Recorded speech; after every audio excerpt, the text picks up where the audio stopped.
everyone. How are you doing this evening? We're back in the Regency dress. It's been a couple weeks. I've run out of costumes, but we didn't get the video of the last one on YouTube, so we need to have evidence of this costume on the Porter Square Books channel. I'm also going back to Jane Austen tonight because it's what I go back to when I need comfort. But I do have this. I bought this a couple years ago. It's this very large coffee table, like, illustrated edition of Pride and Prejudice, and I actually have not read it. Haven't read this copy. I've read the book. So I figured we would read a chapter. There's one with like a fun pop-out illustration. So I figured that we would read some of that tonight. So it's chapter 42. It's when Elizabeth goes to Pemberley for the first time. If you haven't read Pride and Prejudice, there will be spoilers, so maybe don't listen to this one. But it's been out for like 200 years, so the time for spoilers has passed. Okay. Chapter 42. Had Elizabeth's opinion been all drawn from her own family, she could not have formed a very pleasing picture of conjugal felicity or domestic comfort. Her father, captivated by youth and beauty, and what appearance of good humor which youth and beauty generally give, had married a woman whose weak understanding and illiberal mind had very early in their marriage put an end to all real affection for her. You know what? I'm not actually certain that this is the chapter that I wanted to read, so let me... Yes, it is. Okay. Starting back again. Sorry about that.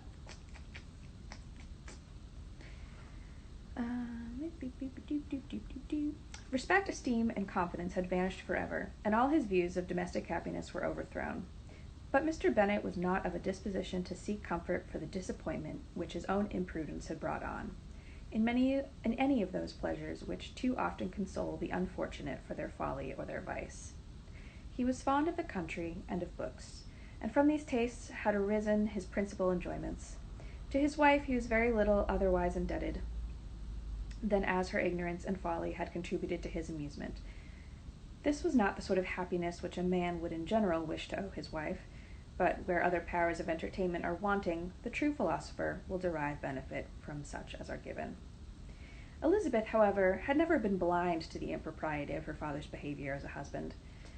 She had always seen it with pain, but respecting his abilities and grateful for his affectionate treatment of herself, she endeavored to forget what she could not overlook, and to banish from her thoughts that continual breach of conjugal obligation and decorum in which, in exposing his wife to the contempt of her own children, was so highly reprehensible.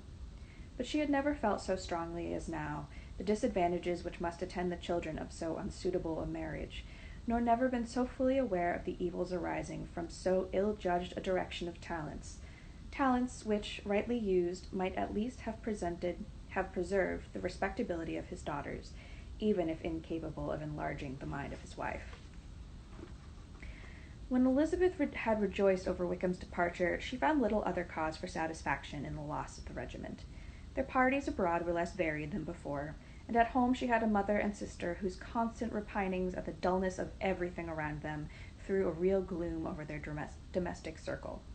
And though Kitty might in time regain her natural degree of sense, since the disturbers of her brain were removed, her other sister, from whose disposition greater evil might be apprehended, was likely to be hardened in all her folly and assurance by a situation of such a double danger as a watering place and a camp. Upon the whole, therefore, she found what has sometimes been found before, that an event to which she had looked forward with impatient desire did not, in taking place, bring all the satisfaction she had promised herself. It was consequently necessary to name some other period for the commencement of actual felicity, to have some other point on which her wishes and hopes might be fixed, and by again enjoying the pleasures of anticipation, console herself for the present, and prepare for another disappointment. Her tour to the lakes was now the object of her happiest thoughts. It was her best consolation for all the uncomfortable hours which the discontentedness of her mother and Kitty made inevitable. and could she have included Jane in the scheme, every part of it would have been perfect.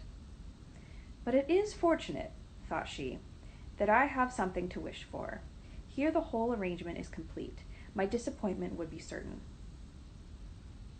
But here, my carrying with me one ceaseless source of regret in my sister's absence, I may reasonably hope to have all my expectations of pleasure realized. A scheme of which every part promises delight can never be successful, and general disappointment is only warded off by the defense of some peculiar vexation. When Lydia went away, she promised to write very often, very minutely to her mother and Kitty, but her letters were always long expected and always very short. Those to her mother contained little else than that they were just returned from the library, where such and such officers had attended them, and where she had seen such beautiful ornaments as made her quite wild, that she had a new gown or a new parasol, which she would have described more fully, but was obliged to leave off in a violent hurry, as Mrs. Forster called her, and they were going to the camp. And from her correspondence with her sister, there was still less to be learnt, for her letters to Kitty, though rather longer, were much too full of lines under the words to be made public. After the first fortnight or 3 weeks of her absence, health, good humour, and cheerfulness began to reappear at Longbourn. Everything wore a happier aspect. The families who had been in town for the winter had come back again, and summer finery and summer engagements arose. Mrs. Bennet was restored to her usual querulous serenity, and by the middle of June Kitty was so much recovered as to be able to enter Meryton without tears, an event of such happy promise as to make Elizabeth hope that by the following Christmas she might be so tolerably reasonable as to not mention an officer above once a day, unless by some cruel and malicious arrangement of the War Office another regiment should be quartered in Meryton. The time fixed for the new beginning of their northern tour was now fast approaching, and a fortnight only was wanting of it, when a letter arrived from Mrs. Gardiner, which at once delayed its commencement and curtailed its extent. Mr. Gardiner would be prevented by business from setting out till a fortnight later in July, and must be in London again within a month, and as he left too short a period for them to go so far, and see so much as they had promised, or at least to see it with the same leisure and comfort they had built on, they were obliged to give up the lakes and substitute a more contracted tour, and according to the present plan, were to go no farther northward than Derbyshire. In that county, Derbyshire, you know where it is. In that county, there was enough to be seen to occupy the chief of their 3 weeks, and to Mrs. Gardiner it had a peculiarly strong attraction. The town where she had formerly passed some years of her life, and where they were now to spend a few days, was probably as great an object of her curiosity as all the celebrated beauties of Matlock, Chatsworth, Dovedale, or the Peak. Elizabeth was excessively disappointed. She had set her heart on seeing the lakes, and still thought there might have been time enough. But it was her business to be satisfied, and certainly her temper to be happy, and all was soon right again. With the mention of Derbyshire, there were many ideas connected. It was impossible for her to see the word without thinking of Pemberley and its owner. But surely, said she, I may enter his county and with impunity, and rob it of a few petrified spars without his perceiving me. The period of expectation was now doubled. 4 weeks were to pass away before her uncle and aunt's arrival, but they did pass away, and Mr. and Mrs. Gardiner, with their 4 children, did at length appear at Longbourn. The children, 2 girls of 6 and 8 years old, and 2 younger boys, were to be left under the particular care of their cousin Jane, who was the general favorite, and whose steady sense and sweetness of temper exactly adapted her for attending to them in every way, teaching them, playing with them, and loving them. The Gardiners stayed only 1 night at Longbourn, and set off the next morning, with Elizabeth in pursuit of novelty and amusement. One enjoyment was certain, that of suitableness as companions, a suitableness which comprehended health and temper to bear inconveniences, cheerfulness to enhance every pleasure, and affection and intelligence which might supply it among themselves if there were disappointments abroad. It is not the object of this work to give a description of Derbyshire, nor of any of the remarkable places through which their route hither lay. Oxford, Blenheim, Warwick, Kenilworth, Birmingham, etc. are sufficiently known. A small part of Derbyshire is all the present concern. To the little town of Lambton, the scene of Mrs. Gardiner's former residence, and where she had lately learned that some acquaintance still remained, they bent their steps, after having seen all the principal wonders of the country. And within 5 miles of Lambton, Elizabeth found from her aunt that Pemberley was situated. It was not in their direct road, nor more than a mile or two out of it. In talking over their route the evening before, Mrs. Gardiner expressed an inclination to see the place again. Mr. Gardiner declared his willingness, and Elizabeth was applied to for her approbation. "My love, should you not like to see a place of which you have heard so much?" said her aunt. "A place, too, with which so many of your acquaintance are connected. Wickham passed all his youth there, you know." Elizabeth was distressed. She felt that she had no business at Pemberley, and was obliged to assume a disinclination for seeing it. She must own that she was tired of great houses. After going over so many, she really had no pleasure in fine carpets or satin curtains. Mr. Gardiner abused her stupidity. "If it were merely a fine house richly furnished," said she, "I should not care about it myself, but the grounds are delightful. They have some of the finest woods in the country." Elizabeth said no more, but her mind would not acquiesce. The possibility of meeting Mr. Darcy while viewing the place instantly occurred. It would be dreadful. She blushed at the very idea, and thought it would be better to speak openly to her aunt than to run such a risk. But against this there were objections, and she finally resolved that it could be the last resource if her private inquiries as to the absence of the family were unfavorably answered. Accordingly, when she retired at night, she asked the chambermaid whether Pemberley were not a very fine place, and what was the name of its proprietor, and, with no little alarm, whether the family were down for the summer. A most welcome negative followed the last question, and her alarms being now removed, she was at leisure to feel a great deal of curiosity to see the house herself, and when the subject was revived the next morning, she was again applied to, and could readily answer, and with a proper air of indifference, that she had not really any dislike of the scheme. To Pemberley, therefore, they were to go. So this is the reason that I wanted to read this copy. So we have the carriage going up, and then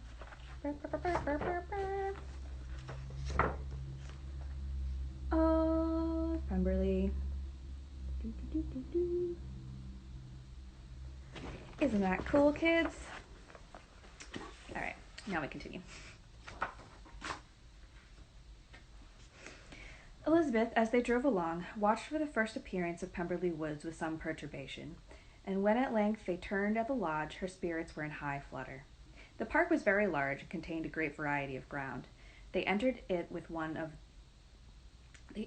in one of its lowest points, and drove for some time through a beautiful wood stretching over a wide extent.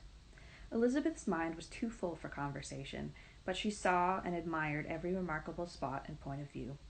They gradually ascended for half a mile, and then found themselves at the top of a considerable eminence, where the wood ceased and the eye was instantly caught by Pemberley House, situated on the opposite side of the valley, into which the road with some abruptness wound.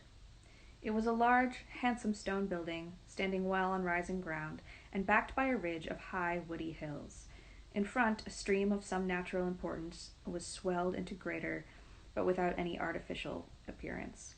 Its banks were neither formal nor falsely adorned. Elizabeth was delighted. She had never seen a place for which nature had done more, or where natural beauty had been so little counteracted by an awkward taste. They were all of them warm in their admiration, and at that moment she felt that to be mistress of Pemberley might be something. They descended the hill, crossed the bridge, and drove to the door, and while examining the near aspect of the house, all her apprehension of meeting its owner returned. She dreaded lest the chambermaid had been mistaken. On applying to see the place, they were admitted into the hall, and Elizabeth, as they waited for the housekeeper, had leisure to wonder at her being where she was. The housekeeper came, a respectable-looking elderly woman, much less fine and more civil than she had any notion of finding her. They followed her into the dining parlor. It was a large, well-proportioned room, handsomely fitted up. Elizabeth, after slightly surveying it, went to a window to enjoy its prospect. The hill, crowned with wood, from which they had descended, receiving increasing abruptness from the distance, was a beautiful object. Every disposition of the ground was good, and she looked on the whole scene, the river, the trees scattered on its banks, and the winding of the valley, as far as she could trace it, with delight. As they passed into other rooms, these objects were taking different positions, but from every window there were beauties to be seen. Their rooms were lofty and handsome, and their furniture suitable to the fortune of their proprietor. But Elizabeth saw with admiration of his taste that it was neither gaudy nor uselessly fine, with less of splendor and more real elegance than the furniture of Rosings. And of this place, thought she, I might have been mistress. With these rooms I might now have been familiarly acquainted. Instead of viewing them as a stranger, I might have rejoiced in them as my own, and welcomed to them as visitors my uncle and aunt. But no, she said, recollecting herself. That could never be. My uncle and aunt would have been lost to me. I should not have been allowed to invite them. This was a lucky recollection. It saved her from something like regret. She longed to inquire of the housekeeper whether her master really were absent, but she had not the courage for it. At length, however, the question was asked by her uncle, and she turned away with alarm, while Mrs. Reynolds replied that he was, adding, "But we expect him tomorrow, with a large party of friends." How rejoiced was Elizabeth that her own journey had not, by any circumstance, been delayed a day. Her aunt now called her back to look at a picture. She approached and saw the likeness of Mr. Wickham, suspended among several other miniatures, over the mantelpiece. Her aunt asked her, smilingly, how she liked it. The housekeeper came forward and told them it was the picture of a young gentleman, the son of her late master's steward, who had been brought up by him at his own expense. He is now gone into the army, she added, but I am afraid he has turned out very wild. Mrs. Gardiner looked at her niece with a smile, but Elizabeth could not return it. And that, said Mrs. Reynolds, pointing to another of the miniatures, is my master, and very like him. It was drawn at the same time as the other, about 8 years ago. I have heard much of your master's fine person, said Mrs. Gardiner, looking at the picture. It is a handsome face. But, Lizzie, you can tell us whether it is like or not. Mrs. Reynolds' respect for Elizabeth seemed to increase on this intimation of her knowing her master. Does that young lady know Mr. Darcy? Elizabeth colored and said, A little. And do not you think him a very handsome gentleman, ma'am? Yes, very handsome. I am sure I know none so handsome, but in the gallery upstairs you will see a finer, larger picture of him than this. This room was my late master's favorite room, and these miniatures are just as they used to be then. He was very fond of them. This accounted to Elizabeth for Mr. Wickham's being among them. I'm just going to stop in the middle of the page because we have an illustration of all the miniatures.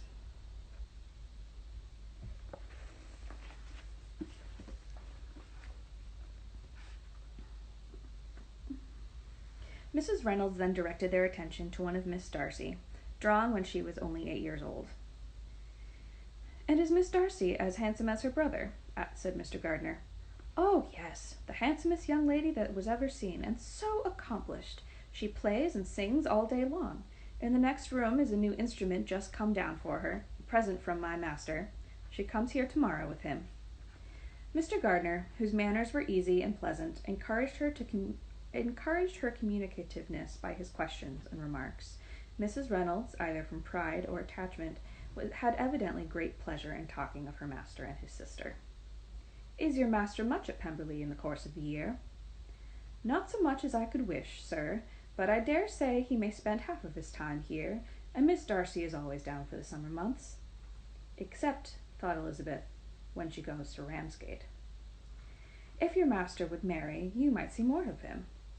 Yes, sir, but I do not know when that shall be.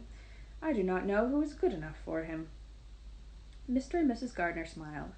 Elizabeth could not help saying, It is very much to his credit, I am sure, that you should think so. I say no more than the truth, and what everybody will say that knows him, replied the other. Elizabeth thought this was going pretty far, and she listened with increasing astonishment as the housekeeper added, I've never had a cross word from him in my life, and I have known him ever since he was 4 years old. This was praise. Of all others most extraordinary, most opposite to her ideas. That he was not a good-tempered man had been her firmest opinion. Her keenest attention was awakened. She longed to hear more, and was grateful to her uncle for saying, "There are very few people of whom such can be said. You are lucky in having such a master." "Yes, sir, I know I am. If I were to go through the world, I could not meet with a better. But I have always observed that they who are good-natured when children are good-natured when they grow up, and he was always the sweetest-tempered, most generous-hearted boy in the world." Elizabeth almost stared at her. "Can this be Mr. Darcy?" thought she. "His father was an excellent man," said Mrs. Gardiner. "Yes, ma'am, he was that indeed, and his son will be just like him, just as affable to the poor." Elizabeth listened, wondered, doubted, and was impatient for more. Mrs. Reynolds could interest her on no other point. She related the subjects of the pictures, the dimensions of the rooms, and the price of the furniture in vain. Mr. Gardiner, highly amused by the kind of family prejudice to which he attributed her excessive commendation of her master, soon led again to the subject, and she dwelt with energy on his many merits, as they proceeded together up the great staircase. "He is the best landlord and the best master," said she, "that ever lived. Not like the wild young men nowadays, who think of nothing but themselves. There is none of his tenants or servants that will give him a good name. Some people call him proud. I am sure I never saw anything of it. To my fancy, it is only because he does not rattle away like other young men." "In what an amiable light does this place him," thought Elizabeth. "This fine account of him," whispered her aunt as they walked, "is not quite consistent with his behaviour to our poor friend. Perhaps we might be deceived. That is not very likely. Our authority was too good." On reaching the spacious lobby above, they were shown into a very pretty sitting-room, lately fitted up with greater elegance and lightness than the apartments below, and were informed that it was but just done to give pleasure to Miss Darcy, who had taken a liking to the room when last at Pemberley. "He is certainly a good brother," said Elizabeth, as she walked towards one of the windows. Mrs. Reynolds anticipated Miss Darcy's delight when she would enter the room. "And this is always the way with him," she added. "Whatever can give his sister any pleasure is sure to be done in a moment. There is nothing he would not do for her." The picture gallery and 2 or 3 of the principal bedrooms were all that remained to be shown. In the former were many good paintings, but Elizabeth knew nothing of the art, and from such as had been already visible below, she had willingly turned to look at some drawings of Miss Darcy's, in crayons, whose subjects were casually more interesting, and also more intelligible. In the gallery there were many family portraits, but they could have done little to fix the attention of a stranger. Elizabeth walked on in quest of the only face whose features would be known to her.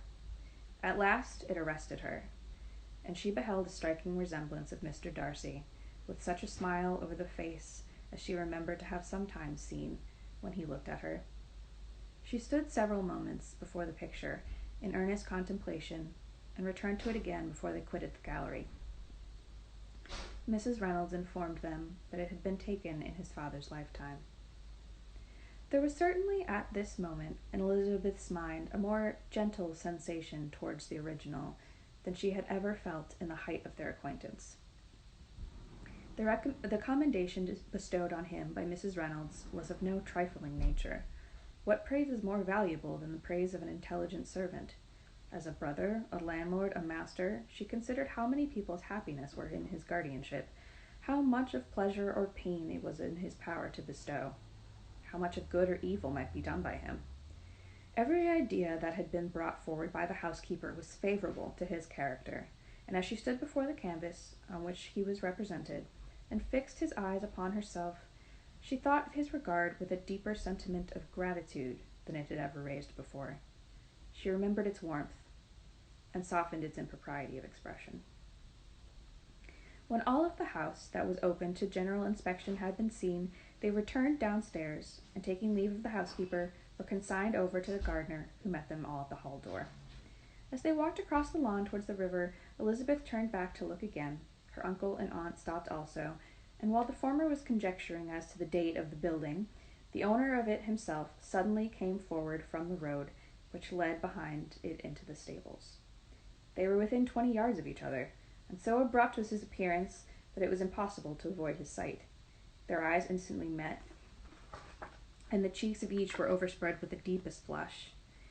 He absolutely started, and for a moment seemed immovable from surprise, but shortly recovering himself, advanced towards the party, and spoke to Elizabeth, if not in terms of perfect composure, at least of perfect civility. She had instinctively turned away, but stopping on his approach, received his compliments with an embarrassment impossible to overcome. Had his first appearance, or his resemblance to the picture they had just been examining, been insufficient to assure the other two that they now saw Mr. Darcy, the gardener's expression of surprise on beholding his master must immediately have told it. They stood a little aloof while he was talking to their niece, who, astonished and confused, scarcely dared lift her eyes to his face, and knew not what answer she returned to his civil inquiries after her family. Amazed at the alteration of his manner since they had last parted, every sentence that he uttered was increasing her embarrassment, and every idea of the impropriety of her being found there recurring to her mind, the few minutes in which they continued together were some of the most uncomfortable of her life. Nor did he seem much more at ease. When he spoke, his accent had none of its usual sedateness, and he repeated his inquiries as to the time of her having left Longbourn, and of her stay in Derbyshire, so often and in so hurried a way as plainly spoke the distraction of his thoughts. At length, every idea seemed to fail him, and after standing a few moments without saying a word, he suddenly recollected himself and took leave. The others then joined her, and expressed their admiration of his figure. But Elizabeth had not heard a word, and wholly engrossed by her own feelings, followed them in silence. She was overpowered by shame and vexation. Her coming there was the most unfortunate, the most ill-judged thing in the world. How strange it must appear to him! In what a disgraceful light might it not strike so vain a man! It might seem as if she had purposely thrown herself in his way again. Oh, why did she come? Why did she thus come a day before he was expected? Had they been only 10 minutes sooner, they should have been beyond the reach of his discrimination, for it was plain that he was that moment arrived, that moment alighted from his horse or his carriage. She blushed again and again over the perverseness of the meeting. And his behavior, so strikingly altered, what could it mean? That he should even speak to her was amazing. But to speak with such civility, to inquire after her family? Never in her life had she seen his manners so little dignified. Never had he spoken with such gentleness as on this unexpected meeting. What a contrast did it offer to his last address at Rosings Park, when he put his letter into her hand. She knew not what to think, or how to account for it. They had now entered a beautiful walkway by the side of the water, and every step was bringing forward a nobler fall of ground, or a finer reach of woods, to which they were approaching, but it was some time before Elizabeth was sensible of any of it, and, though she answered mechanically to the repeated appeals of her uncle and aunt, and seemed to direct her eyes to such objects as they pointed out, she distinguished no part of the scene.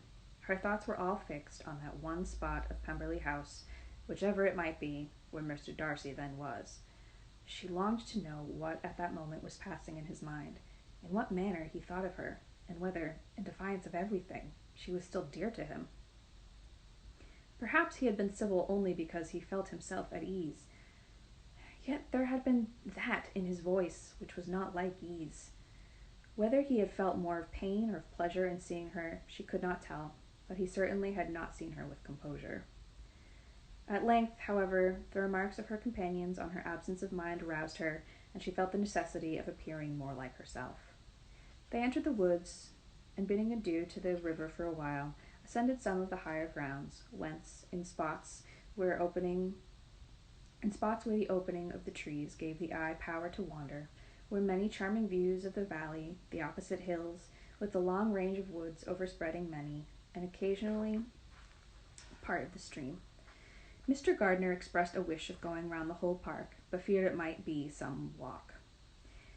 With a triumphant smile, they were told that it was 10 miles around. That settled the matter, and they pursued the accustomed circuit, which brought them again, after some time, in a descent among hanging woods, to the edge of the water and one of its narrowest parts. They crossed it by a simple bridge, in character with the general air of the scene, and it was a spot less adorned than any they had yet visited. and the valley, here contracted into a glen, allowed room for only the stream, and a narrow walk amidst the rough coppice wood which bordered it. Elizabeth longed to explore its windings, but when they had crossed the bridge and perceived their distance from the house, Mrs. Gardiner, who was not a great walker, could go no farther and thought only of returning to the carriage as quickly as possible. Her niece was, therefore, obliged to submit, and they took their ways toward the house on the opposite side of the river in the nearest direction. But their progress was slow, for Mr. Gardiner, though seldom able to indulge the taste, was very fond of fishing, and was so much engaged in watching the occasional appearance of some trout in the water and talking to the man about them, that he advanced but little. Whilst wandering on in this slow manner, they were again surprised, and Elizabeth's astonishment was quite equal to what it had been at first, by the sight of Mr. Darcy approaching them, and at no great distance. The walk being here less sheltered than on the other side allowed them to see him before they met. Elizabeth, however astonished, was at least more prepared for an interview than before, and resolved to appear and to speak with calmness, if he really intended to meet them. For a few moments, indeed, she felt that he would probably strike into some other path. The idea lasted while a turning in the walk concealed him from their view. The turning past, he was immediately before them. With a glance she saw that he had lost none of his recent civility, and to imitate his politeness, she began as they met to admire the beauty of the place. But she had not got beyond the words delightful and charming when some unlucky recollections obtruded, and she fancied that praise of Pemberley from her might be mischievously construed. Her color changed, and she said no more. Mrs. Gardiner was standing a little behind, and on her pausing, he asked her if she would do him the honor of introducing him to her friends. This was a stroke of civility for which she was quite unprepared. She could hardly suppress a smile at his being now seeking the acquaintance of some of those very people against whom his pride had revolted in his offer to herself. What will be his surprise, thought she, when he knows who they are? He takes them now for people of fashion. The introduction, however, was immediately made, and as she named their relationship to herself, she stole a sly look at him to see how he bore it. It was not without the expectation of his decamping as fast as he could from such disgraceful companions. That he was surprised by the connection was evident. He sustained it, however, with fortitude, and so far from going away, turned back with them, and entered into conversation with Mr. Gardiner. Elizabeth could not but be pleased, could not but triumph. It was consoling that he should know she had some relations for whom there was no need to blush. She listened most attentively to all that passed between them, and gloried in the every expression, every sentence of her uncle which marked his intelligence, his taste, or his good manners. The conversation soon turned upon fishing, and she heard Mr. Darcy invite him, with the greatest civility, to fish here as often as he chose, while he continued in the neighborhood, offering at the same time to supply him with fishing tackle, and pointing out those parts of the stream where there was usually most sport. Mrs. Gardiner, who was walking arm in arm with Elizabeth, gave her a look expressive of wonder. Elizabeth said nothing, but it gratified her exceedingly. The compliment must be all for herself. Her astonishment, however, was extreme, and continually was she repeating, "Why is he so altered? From what can it proceed? It cannot be for me.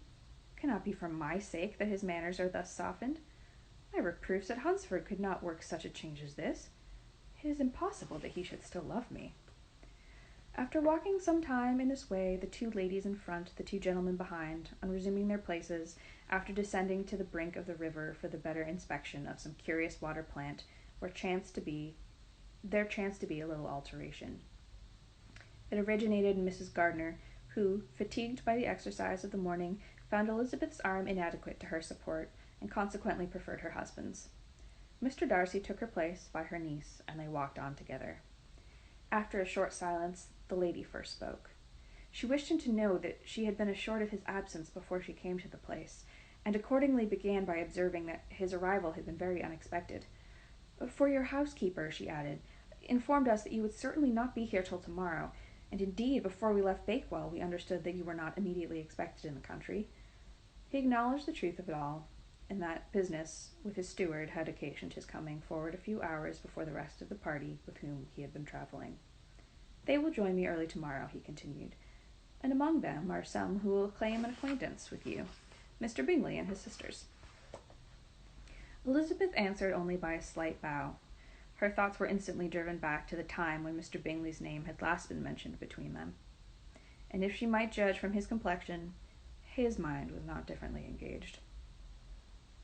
"There's also one other person in the party," he continued after a pause, "who more particularly wishes to be known to you. Will you allow me, or do I ask too much, to introduce my sister to your acquaintance during your stay at Lambton?" The surprise of such an application was great indeed. It was too great for her to know in what manner she acceded to it. She immediately felt that whatever desire Miss Darcy might have of being acquainted with her, it must be the work of her brother, and without looking further, it was satisfactory. It was gratifying to know that his resentment had not made him think really ill of her. They now walked on in silence, each of them in deep thought. Elizabeth was not comfortable, that was impossible, but she was flattered and pleased. His wish of introducing his sister to her was a compliment of the highest kind.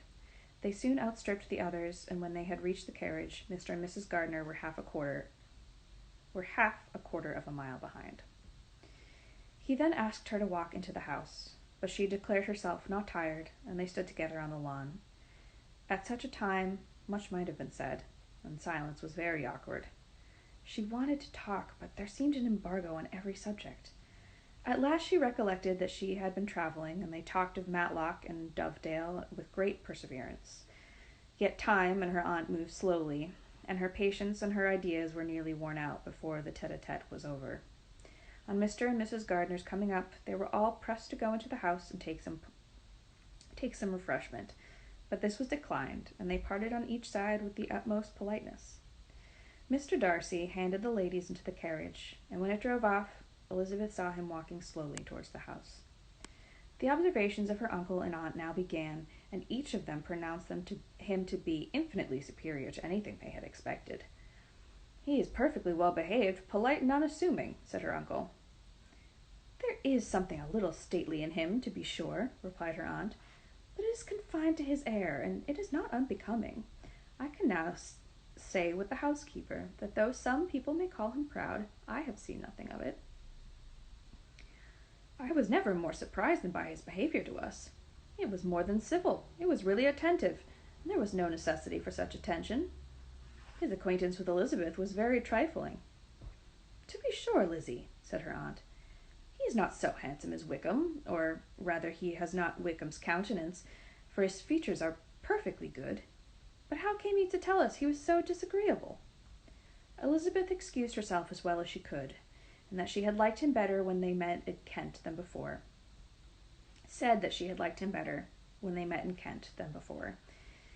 And that she had never seen him so pleasant as this morning. "But perhaps he may be a little whimsical in his civilities," replied her uncle.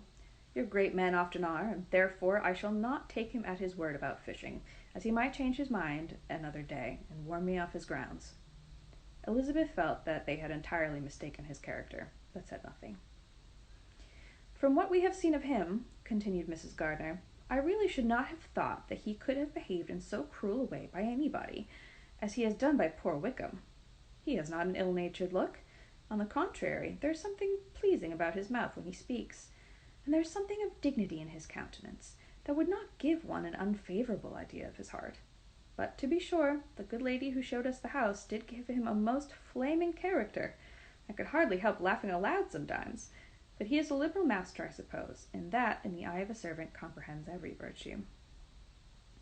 Elizabeth here felt herself called on to say something in vindication of his behaviour to Wickham, and therefore gave them to understand, as in guarded a manner as she could, that by what she had heard of him from his relations in Kent, his actions were capable of a very different construction, and that his character was by no means so faulty, nor Wickham's so amiable, as they had been considered in Hertfordshire. In confirmation of this, she related the particulars of all the pecuniary transactions which they had been connected, without actually naming her authority, but stating it to be such as to be relied upon. Mrs. Gardiner was surprised and concerned, but as they were now approaching the scene of her former pleasures, gave every idea away to the charm of recollection, and she was too much engaged in pointing out to her husband all the interesting spots in its environs to think of anything else. Fatigued as she had been by the morning's walk, they had no sooner dined than she set off again in quest of her former acquaintance, and the evening was spent in the satisfaction of an intercourse renewed after many years' discontinuance. The occurrences of the day were too full of interest to leave Elizabeth much attention for any of these new friends, and she could do nothing but think, and think with wonder, of Mr. Darcy's civility, and above all, of his wishing her to be acquainted with his sister. So that's it for this evening. Thank you for listening. Do want to mention that I did check to see if this copy was available to order. It's on order at the warehouse, so if you put an order in right now, probably can't get it for you, but there's potential that it could be available to order in the near future. Thanks so much. Have a good night.